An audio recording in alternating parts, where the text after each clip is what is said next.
Bismillahirrahmanirrahim. We're going to be looking at a new chapter, chapter 15. We have completed chapter 16. We'll take a look at chapter 15, and we're starting with verse 16, 17, and 18. So we're following Ibn Arabi in these chapters, and we're following his comments on the verses. Of course, he doesn't comment on every single verse, so we'll follow it through as he's making the comments. And also, we'll go over it in the class. This gives you a chance to put your eyes and ears in the environment to hear and see the Arabic. When you get to Ibn Arabi, it won't be so strange to you. It takes a little time to understand what he's saying. But once, for those who have,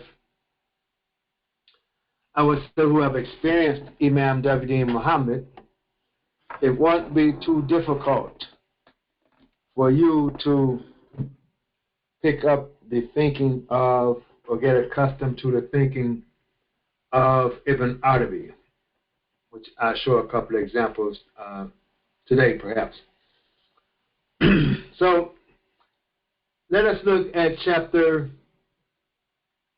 16, chapter 15, verse 16, and then right after the presentation, I'll go out and come back in, and we can start our question and answer session.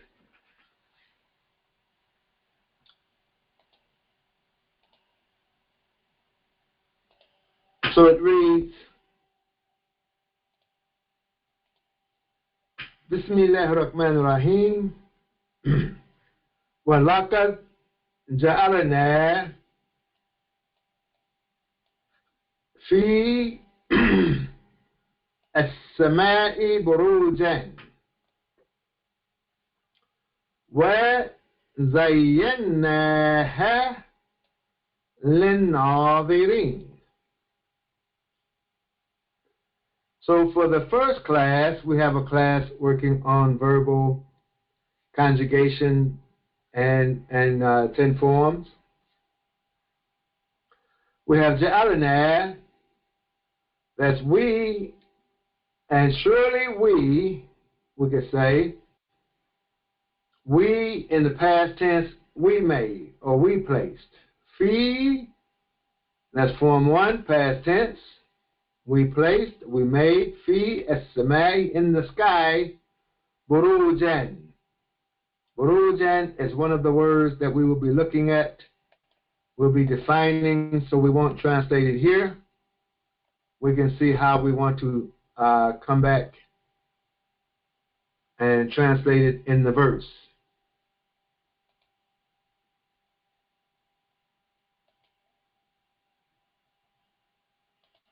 So burujan is a key word we'll look at. Zayyanaha, Zayyana is also a key word.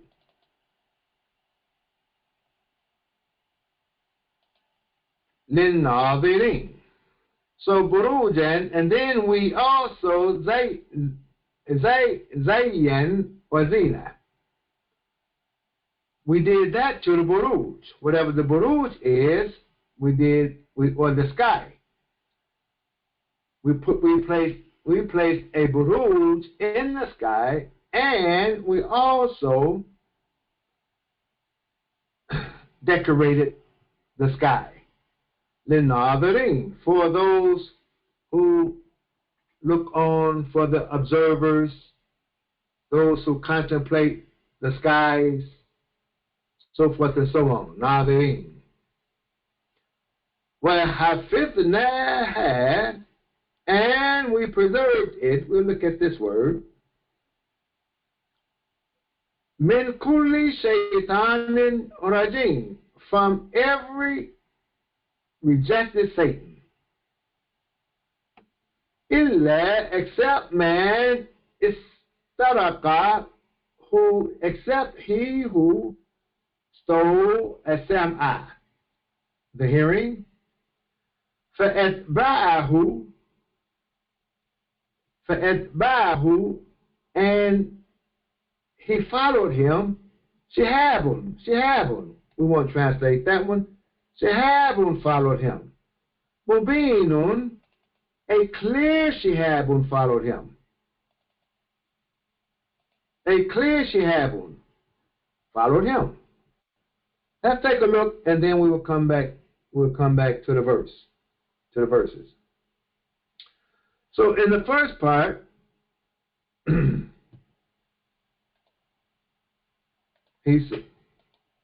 Allah says in the Quran, وَلَقَدْ جَعَلْنَا. So here, Ibn Arabi is going to complete the thought. He's saying, وَلَقَدْ جَعَلْنَا فِي السَّمَاءِ. So here's وَلَقَدْ جَعَلْنَا فِي السَّمَاءِ. And he says, al-aqli. Al-aqli. Fi sama'i al-aqli, meaning in the sky of the intellect.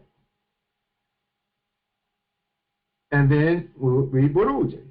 So he placed in the sky, but it's the sky of the intellect. So right here, some of you have made the statements and comments. Maybe sometimes I may be going fast, and you want to see the process. Maybe the process of even Arabi's thinking, the Imam's thinking, or the way I present things. Maybe I'll try to go a little slower today to bring out some points. So this guy here, the first idea that we would have is the sky. We go outside, we look up, and we see the sky. And in the sky, you will see buruj. In the sky, you will see how it's decorated. And you may become observers of the sky. But he's switching now. From that sky, he's going to go inward. With Ibn Arabi, we take the inward journey. In the West, and many of us, we're not used to thinking inwardly.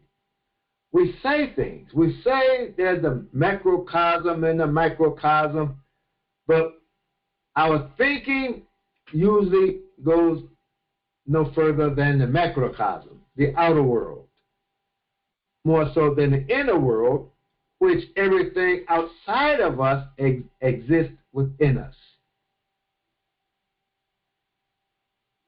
So here, Ibn Arabi, he goes in.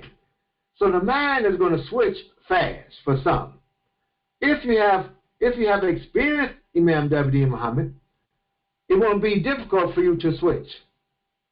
But those who have not experienced Imam W.D. Muhammad in the American environment, it may be difficult for you to switch. So, for you to say the sky of the intellect, where you get that from? Did the Prophet, the prayers and the peace be upon him, did he say the sky of the intellect? Did the companions say, when you say fi sama'i, it means the sky of the intellect? Did the generation, the first generation after the companions, who the companions taught, did they say this means the sky of the intellect? So we know they all say fi sama'i is the sky. And it's common knowledge of what the sky is. But none of them said the sky of the intellect. Because the Prophet didn't say the sky of the intellect. So we have a large group of Muslims. They have followed the Prophet and the hadith that have been given from him. They have followed the first generation. They have followed the second generation. They will follow them and do not go beyond that. Ibn Arabi comes years later with this kind of thinking, and he'll say the sky of the intellect. So he switches what you're accustomed to. Many people, they can't follow that. Many Muslims can't follow it. They can only follow what's literally written, what's literally said. So Ibn Arabi is different. Now, if you have been with Imam W.D. Muhammad, in his teachings, you will find this switch, going from something visible to something that's invisible, from something that's concrete to something that's abstract. You'll find this in his teaching of the Quran. Okay, just to slow it down a little. So now we want to keep this in mind as we're reading now. Lock it in. We're talking about the sky of the intellect. We're going inward, not outward, inward. The sky of the intellect.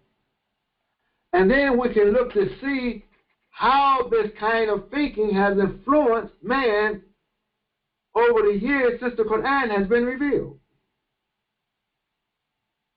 that we may miss as being religious people.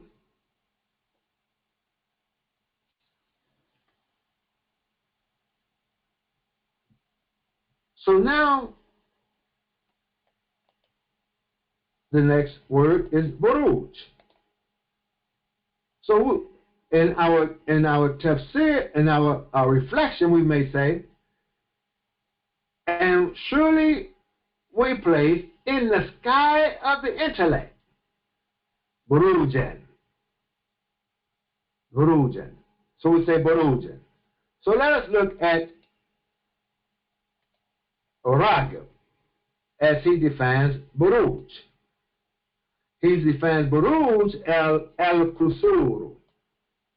Al-kusuru is, we could say, is a palace, a large structure, like the palace, a palaces, for this word al-kusur, mansions. Kusur, buruj is used to define mansions and palace. Now, once again, when I say mansions and palace, we're thinking of a big house, a physical big house.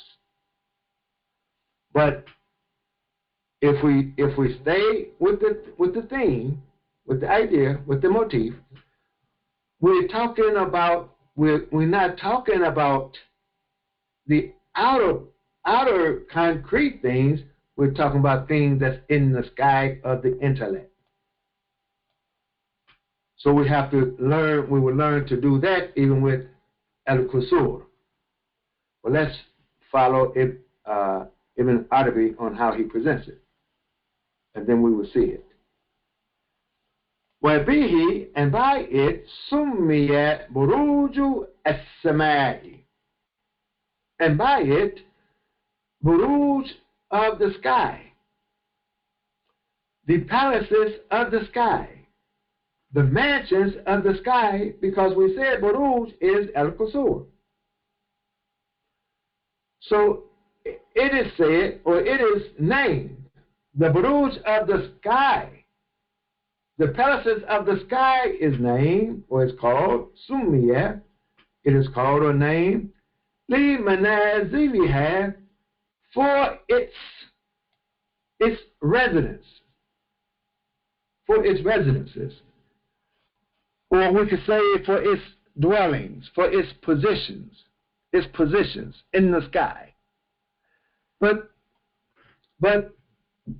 the sky, again, keep in mind, is the sky of the intellect. So there are places of residence, positions of residence in the sky of the intellect, just as it is in the sky when you go out and look in the sky, especially at night.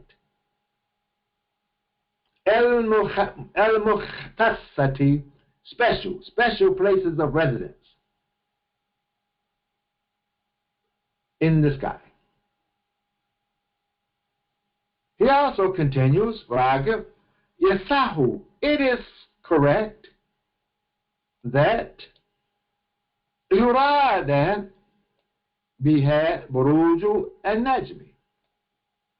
That is correct if you want to say Buruju Najmi, the Buruj of the star.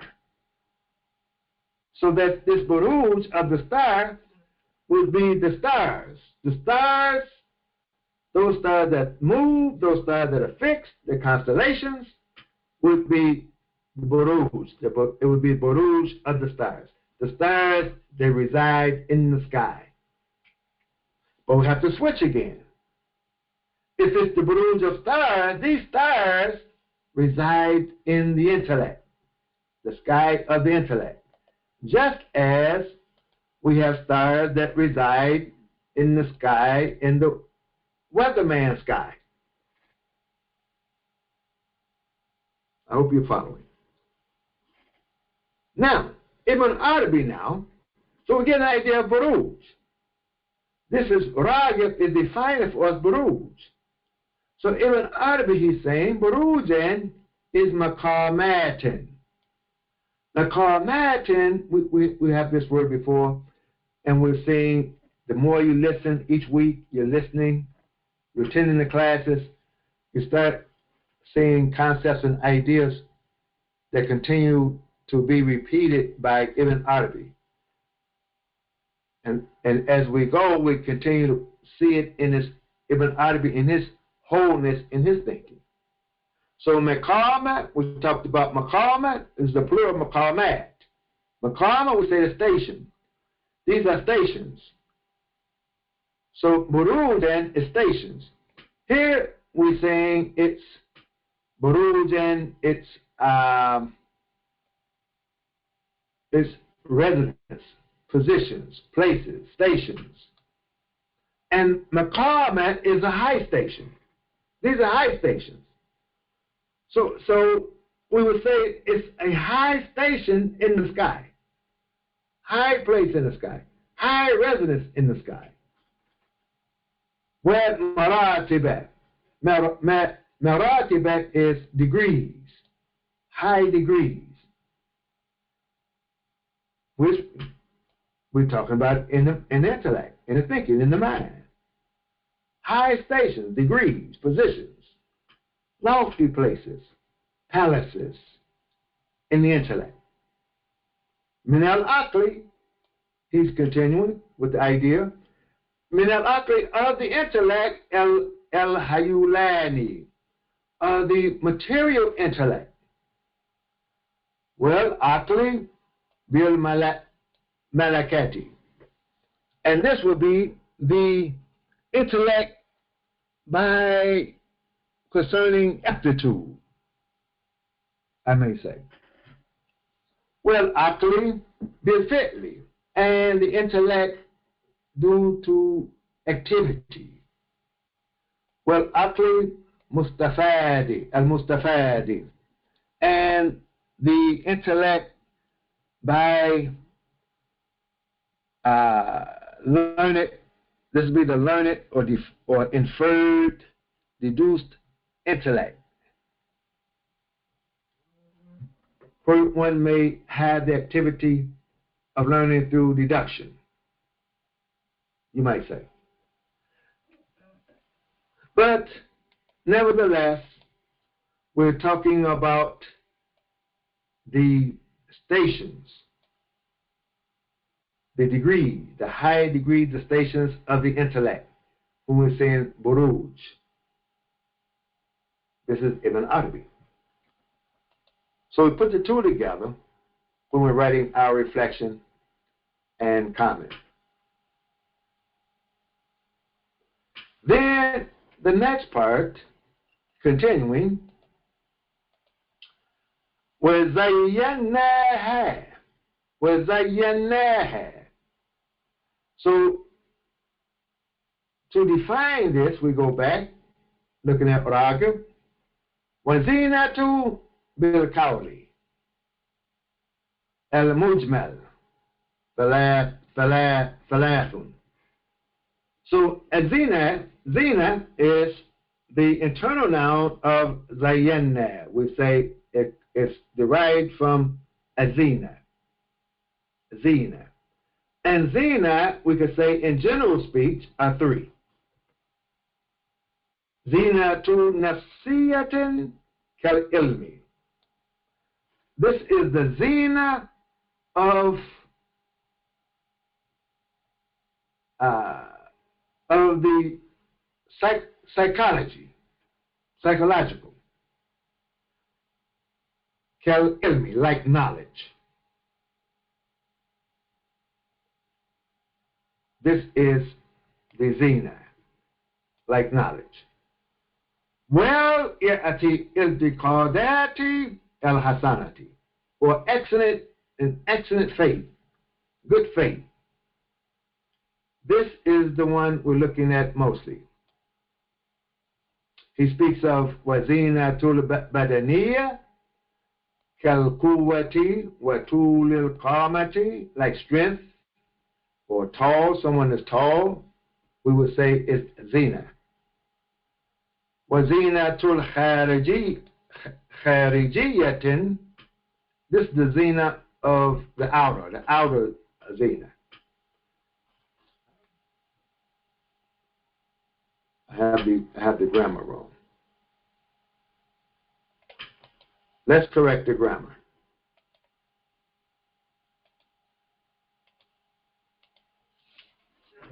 Let's make it zinatun, nafsiyatun, psychological zina.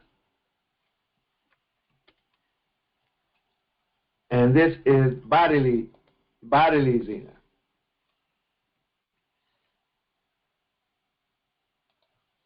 So make it adjectives. So corrective. And this one, the third one, is the outward zina.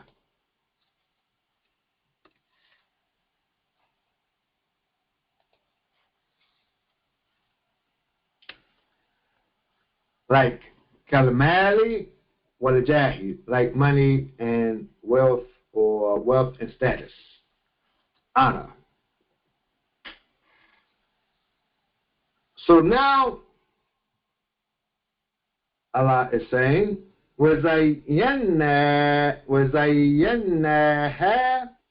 بِالْعُلُومِ. So we zina, we place zina in it, bil'umi, with ulum, sciences, ulum, the sciences, wal ma'arif, education, culture, knowledge. This is what we are placed in the sky of the intellect. So he gave us example of zina, we have. So we would say decorated. We decorated it. That's how the intellect has been decorated. This will come under zinatun nafsiyatun, psychological zina, kal ilmi, like knowledge, which we're referring to here. We're referring to al-ulum. Al-ulum is the sciences, and knowledge and sciences, or knowledge and education, which is the sciences, education. The sciences and the education we are placed in it. So now we're not the stars now. The Najmi, if we say Buruju Najmi, this Buruj, this high place of residence, would be the stars if we're talking about the outer sky, but the inner sky, these stars are the sciences, the education that's being decorated. The mind is being decorated with those things, but it's lofty knowledge and sciences, high degrees of science that would put you in high stations, the mind, because we're looking at the intellect, decorating the intellect in these high stations.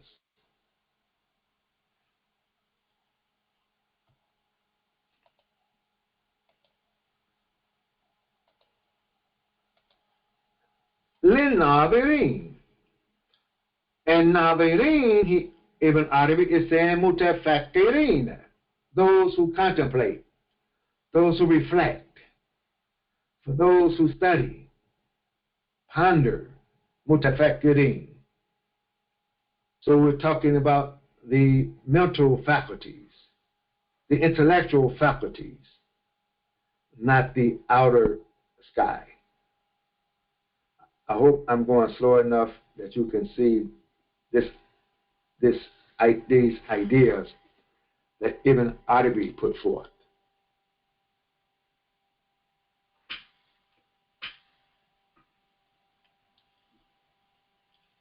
Then he continues, وَحَفِظْنَاهَا مِنْ كُلِّ شَيْطَانٍ رَجِيمٍ. حَفِظْنَا الْحِفْظُ. This internal noun, al-hifdhu, now been presented. We've been looking at Ibn Arabi a lot. Some are being introduced to it. So some things we've done for some time. Maybe I don't have to keep repeating it. But al-hifdhu is the internal noun that we're deriving the meaning from. This is the verb hafidhna. The meaning comes out of the internal noun, al-hifdhu. Yuqalu taratan, it is said sometimes, lihayati and nafsi. It is said sometimes for the, we could say the form or the agency of the soul. It is said for the agency of the soul, which التي بها يثبت ما يؤدي إليه الفهم. It's an agency of the soul which understanding is established. Understanding is established. What is conveyed to it? So understanding receives and establishes and preserves what's conveyed to it. What's conveyed to the intellect. وَيُدَعْدُهُ, and its opposite, النِّسْيَانُ. So forgetfulness opposes it. So this is hifdhu, that which comes into the soul, and understanding establishes what's conveyed to the soul. That forgetfulness is the opposite of it. So that's the idea of al-hifdhu. We say preservation. And sometimes it's even used for protection, preservation and protection. Min kulli shaytanin rajim. So this decoration of the intellect, this buruj, we're talking about buruj. And this buruj is, we could say, is a group of stars in the mind, in the intellect, the sciences, the high sciences and education is preserved from every rejected Satan. And we had in one of the presentations that one of the least degrees of Satan is scientific certainty. So he can't get this. The Satans can't get this. There is being preserved and protected from the Satan. But now, what is this Satan? Who and what are we talking about when we talk about Satan? In the mind, in the intellect, in the sky of the intellect. It is min al-awhami al-batila. It is the rejection from the Shaitan al-Rajim, from al-awhami, from illusions. Imagination, illusions of the imagination. al-batil, they're false illusions. Yes. See, we go outward, now we go inward. These false illusions, that's really not scientific certainty, not scientific facts. They're false illusions that you cannot evolve in this high place of scientific certainty with these illusions. We'll talk about these illusions if you want to bring it back up in our question and answer or in the class. Some things I just don't want to say here. I'm not going to say everything here. But I hope you're following. Illa except man istaraka SMA. Istaraka from sarikatu. Sarikatu is akhada ma laysa lahu. Is he took what was not for him. Akhadahu fi khafa'in. He took it in secret. This is saraka. Istaraka. So the one who wants to take something that doesn't belong to him in secret, as-sam'a. So he wants to take as-sam'a, this hearing in secret. So Ibn Arabi is saying, فَاخْتَطَفَ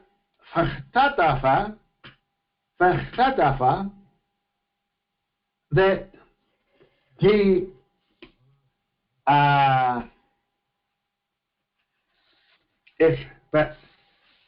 he takes it, or he sees al-hukma.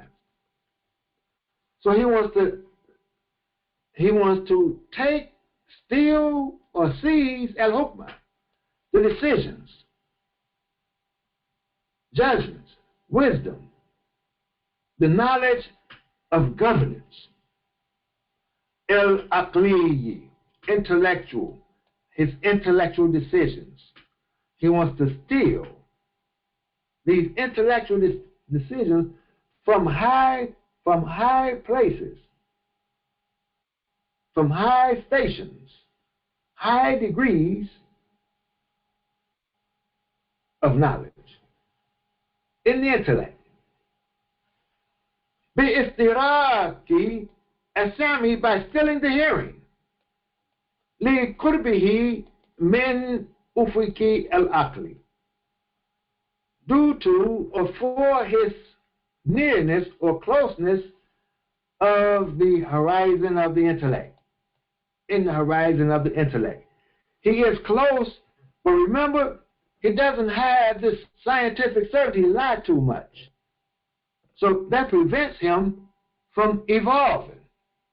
His illusions, his false illusions, prevents him from evolving. But he gets close, he gets near the horizon of the intellect that we're speaking of, in the sky of man, that he wants to steal a hearing.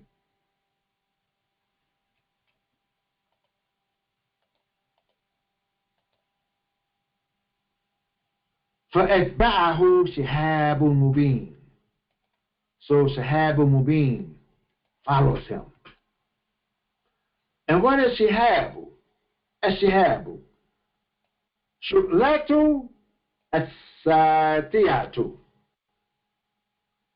And they are,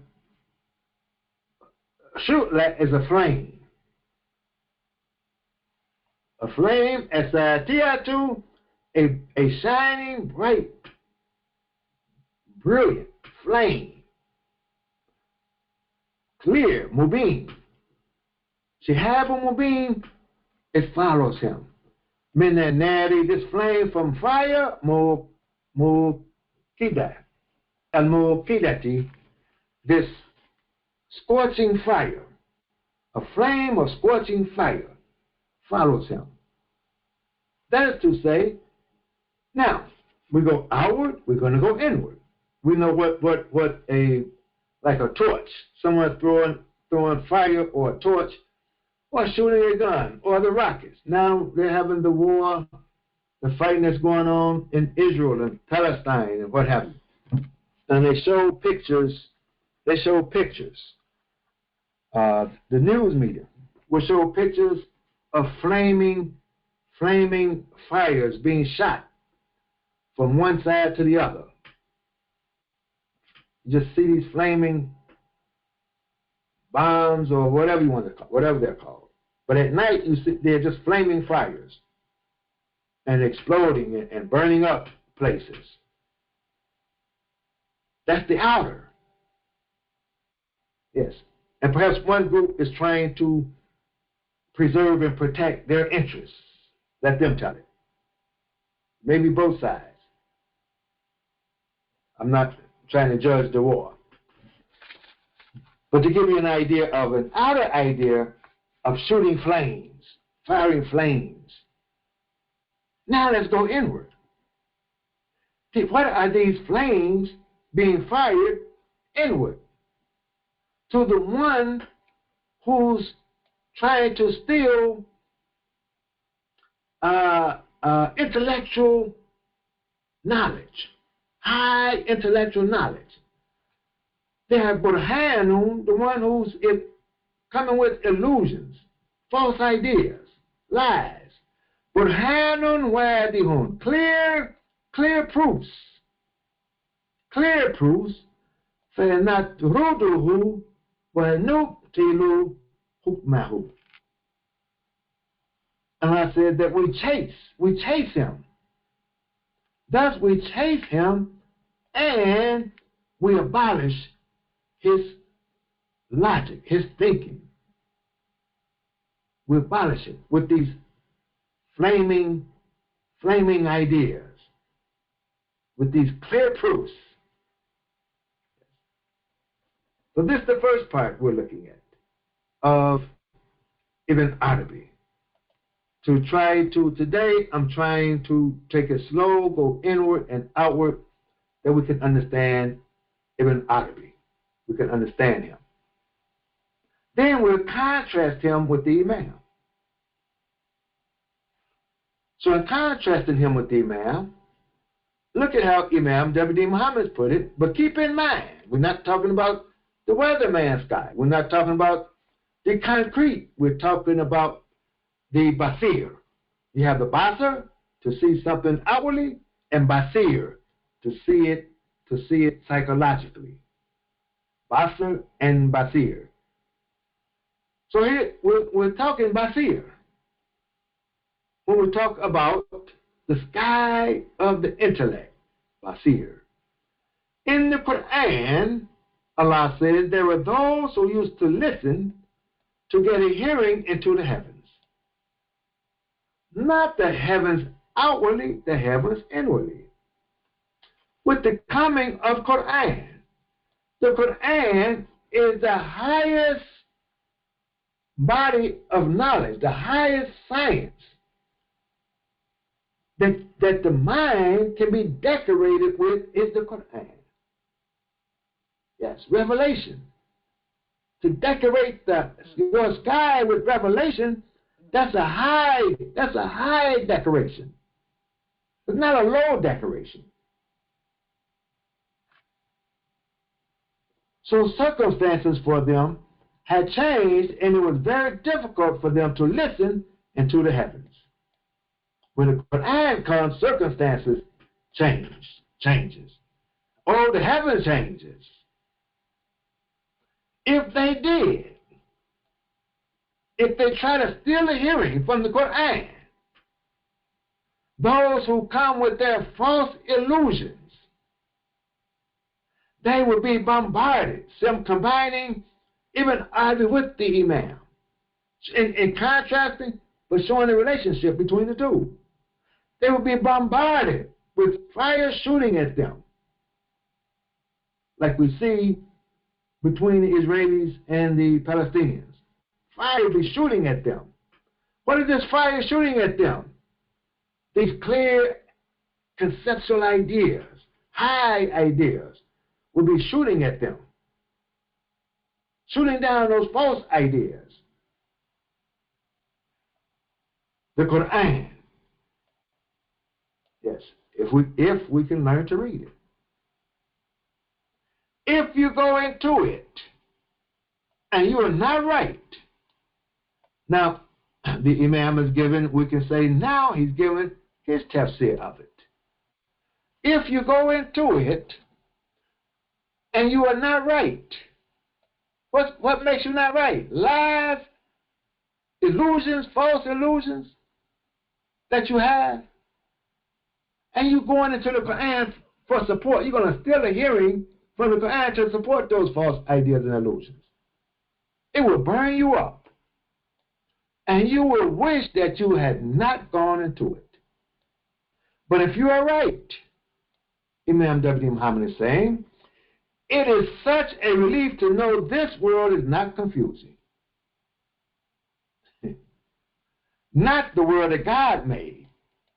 And it is so beautiful and wonderful as He made it, as He had decorated it. This world we're talking about. Not the material world. Yes, He had decorated it too. But we're talking about the world of man's inner being. How wonderful and decorated it is. Alhamdulillah Rabbil Alameen. I pray you have benefited from this presentation. Now I will go off and come right back so I can get the recording. Alhamdulillah Rabbil Alameen. Assalamu alaikum.